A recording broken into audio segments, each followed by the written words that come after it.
Hello students, welcome to the English online classes. आज हम class 12 के द थर्ड लेवल इस चैप्टर को हिंदी में समझेंगे। तो आइए देखते हैं। थर्ड लेवल का मतलब होता है तृतीय तल। न्यूयॉर्क में ग्रैंड सेंट्रल स्टेशन के दो स्तर हैं।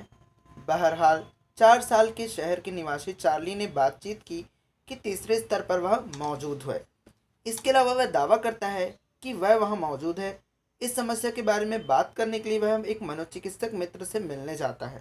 वह इसे चलने का पूरा सपना सपना पूरा करना चाहता है और कहता है, और चार्ली के मनोविज्ञान को यहाँ कहकर समझाते हैं कि आधुनिक दुनिया भय, असुरक्षा, युद्ध और चिंता से भरी है और हर कोई वास्तविकता से कुछ अस्थायी शरण में भागना चाहता है।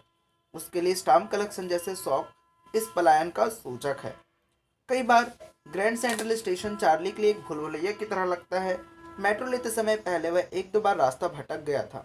एक बार उन्होंने रूजवेल्ट होटल की लॉबी में प्रवेश किया, जबकि दूसरी बार वह एक कार्यालय की इमारत में दिखाई दिया जो तीसरी ब्लॉक दूर थी। हालांकि इस बार वह अपना रास्ता खो देता है और कुछ अनोखा होता है। चार्ली ने तीसरे स्तर का दौरा किया। मुख्य दालन में चार्ली नीचे घूमता रहता है और बाएं मुड़ता है और नीचे की ओर ढलान लेता है, जब तक कि वह वास्तुशिल्प रूप से पुराने स्टेशन को छू नहीं लेता, जो दो परिचित स्तरों से पूरी तरह से अलग है। इसके अलावा कम टिकट काउंटर और ट्रेन गेट्स, एक लकड़ी की सूचना बूथ, खुली लॉक, गैस लाइट्स और पीतल की गिट्टियों के साथ एक पुराना छोटा कमरा, यह सब उन्हें 1800 के दशक की वास्तुकला की याद दिलाता है। इसके अलावा वह लोगों को पुराने आउटफिट में देखता है। जब उन्होंने समाचार पत्र, नोटिस, द वर्ल्ड में तारीख देखी तो उन्हें 11 जून 1894 दिखाई दिया। जब वह दो टिकट खरीदने की कोशिश करते हैं तो उन्हें पता चलता है कि उन्हें पुरानी मुद्रा की आवश्यकता है। वह हमेशा अपनी पत्नी लुइसा के साथ गल्सबर्ग की यात्रा करना चाहते थे। उनके सिर में यह एक अद्भुत शहर है जिसमें बड़े पुराने फ्रेम हाउस, विशाल लॉन और ज़बरदस्त पेड़ हैं।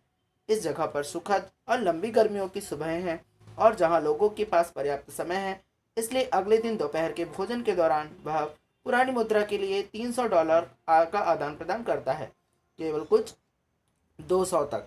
इसके अलावा राशि उसे परेशान नहीं करती है क्योंकि वह मानता है कि वहाँ सब कुछ सस्ता होगा।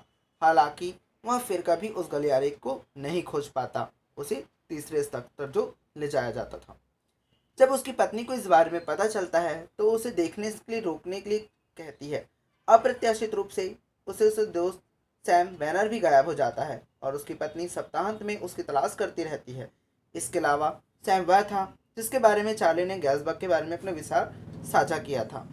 चार्ली को अपने दादा से स्टाम्प कलेक्शन का शौक विरासत में मिला और किसी दिन स्टाम्प संग्रह को देखते हुए चार्ली को एक पत्र मिला जो पहले नहीं था। इसके अलावा इसमें राष्ट्रपति गारफील्ड की तस्वीर के साथ एक फीफा 6 सेंटी स्टेप पर पोस्टमार्क है। इसके अलावा लिफाफा 18 जुलाई 1894 गैलिसबर्ग में चार्ली के दादा के रूप में पढ़ा गया और चार्ली को संबोधित करता है। पत्र में सैम चार्ली से कहता है कि वह गैलिसबर्ग पहुंच गया है और वह चार्ली और लुइसा को आमंत्रित करता है। स्टाम्प और सिक्का की दुकान पर जाने के बाद उसे पता चलता है कि सैम ने गैलिसबर्ग से अपना व्यवसाय स्थापित करने के लिए पुराने मुद्रा बिलों के लिए $800 का आदान प्रदान किया। इसके अलावा सैम चार्ली के मनोचिकित्सक के अलावा और कोई नहीं था। तीसरे स्तर के माध्यम से लेखक आधुनिक दुनिया से शांतिपूर्ण और काफ़ी पुराने समय तक भागना चाहता है। Thanks for watching.